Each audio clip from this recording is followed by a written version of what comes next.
Now, most 21-year-olds are focused on university life and building their futures.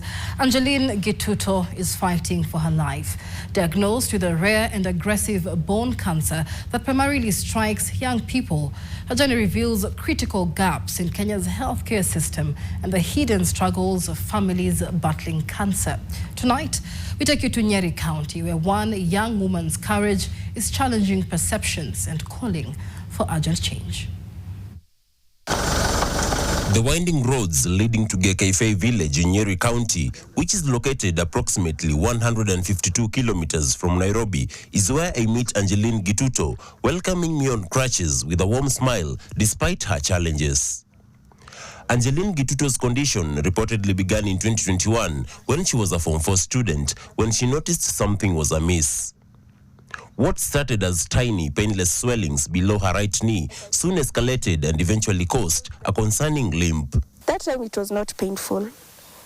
And after some time, it became a concern. So we had to go to the hospital. She was first misdiagnosed with arthritis, a common ailment that masked the aggressive disease for nearly a year and allowed it to progress silently. So I was taking arthritis medication for some time, but they were doing nothing. So the swelling was just increasing, and soon enough I started limping. The final diagnosis was osteosarcoma, a high-grade aggressive bone cancer. I never expected someone so young like me would get such a deadly disease like cancer in my teenage years. So I took the news so personal. I cried, and because we were with my dad that day, he was trying to stay strong, but I could see the pain in his eyes, and this really weakened me. The doctors recommended chemotherapy to shrink the tumor, followed by amputation.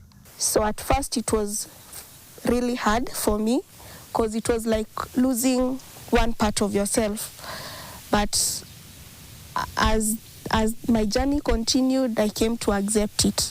Angelene describes chemotherapy as a very aggressive and harsh medication that has profound side effects, including lowering her blood count and platelets, which can lead to bleeding. I normally get some side effects like fatigue, general body weakness, nausea, constipation, loss of hair, which really made my confidence kind of fade away. Angelene's emotional and psychological well-being depends on a powerful philosophy of self-acceptance, and she draws immense strength from her family. I believe accepting is the first step of healing. So you have to tell yourself you have to do this. So at times I have people I talk to who really support me. After amputation, Angelene faced the physical pain of recovery and the invisible weight of stigma. And in the public areas, people will stare, whisper, talk. At first, it used to hurt me, but eventually I used it as an opportunity to educate people about these things. Despite her daunting health battle, Angelene remains fiercely committed to her studies at the university. Unfortunately, the lecturers know nothing about it. They don't know about my condition, but I've told some of my classmates who are always willing to help me out. So when I'm absent in school, they share the notes with me. For Angelene, each medical procedure brings new financial strain.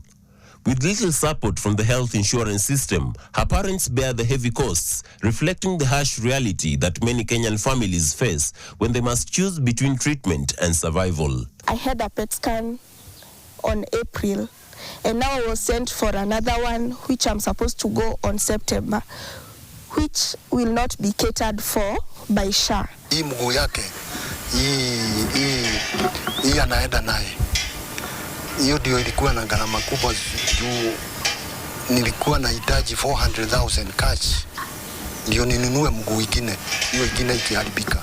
As a cancer advocate, Angelene uses social media to make her voice heard. She appeals to the government to increase the cancer budget and make services more affordable. We end up selling so many things and you're left with nothing.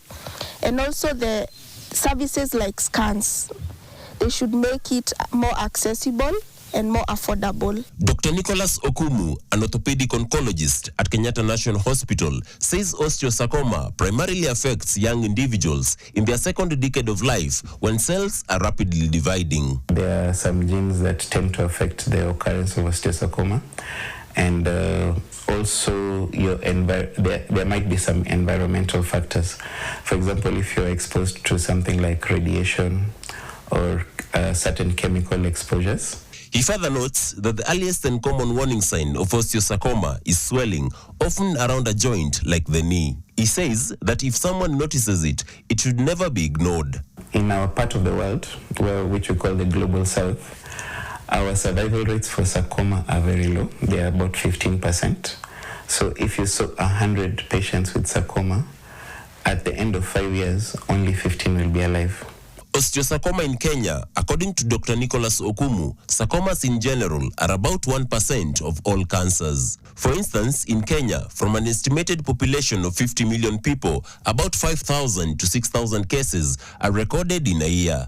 If we pick up your cancer early, I can give you almost a 2 out of 3 chance of being alive 5 years from now, 10 years from now. Dr. Okumu notes that the biggest myth and misconception they face is the belief that osteosarcoma is linked to witchcraft. Osteosarcoma has nothing to do with witchcraft. There is also some stuff going around about treating cancers in general and osteosarcoma specifically with herbal medication. Again, that is a big problem. Dr. Okumu further states that research is underway to explore ways to improve osteosarcoma treatment and detection using artificial intelligence to help screen for bone tumors in primary healthcare settings.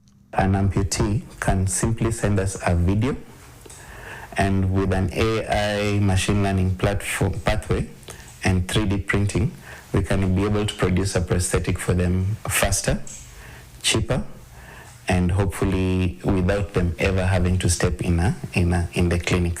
Angelene's story reveals a deeper crisis of young cancer patients suffering in silence as rare conditions like osteosarcoma go overlooked. Her case calls for urgent government support to ease burden on families. Zachary Nyakweba, NTV, Gakaifei Village in Nyeri County.